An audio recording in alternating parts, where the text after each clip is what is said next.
आप देखिए, दो एंकर भाई हैं, ये अपनी अपनी स्टेटमेंट दिल्ली AQI को लेकर के या फिर दिल्ली पोल्यूशन को लेकर के इन्होंने बड़ी बेतुकी बातें बताई हैं। दिल्ली अरावली की पहाड़ियों से घिरी है, इसीलिए प्रदूषित हवा दिल्ली में कैद हो जाती है। इतने लेवल पे जब आप बैठे होते हैं, आपको पूरा इंडिया सुन रहा होता है, उसके बाद भी आपको इस तरह के बेतुके सोल्यूशन नहीं बताने चाहिए। दूसरा, चीन में लोकतंत्र नहीं है और चीन की सरकार अपना मनचाहा फैसला तुरंत एक दिन में लागू कर सकती है। उसे ना तो संसद में कोई बिल पास कराना है। भाई ने बोला है कि दिल्ली का पोल्यूशन का सोल्यूशन करना है तो इंडिया में तानाशाही जरूरी है, या तानाशाही के द्वारा ही इंडिया में पोल्यूशन को कंट्रोल किया जा सकता है, क्योंकि उनका ये मानना है कि one nation, one government, one rule, one accountability, one responsibility. लेकिन उन्होंने एग्जाम्पल कहाँ का दिया है? बीजिंग का, कि बीजिंग में 10 साल पहले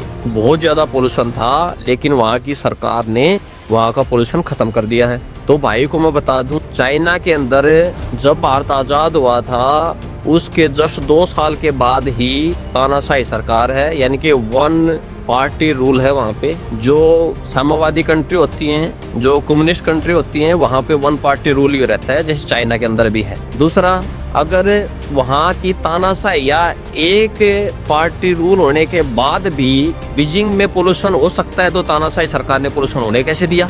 तो जो पोल्यूशन है वो सरकार के कामों से हटने वाला है, सरकार की जिम्मेवारियों से हटने वाला है, उसके द्वारा सुझाए गए सॉल्यूशन से हटने वाला है, लोगों को अवेयर करने से हटने वाला है, ना कि कोई सरकार को बदलने से या तानाशाही बदलने से।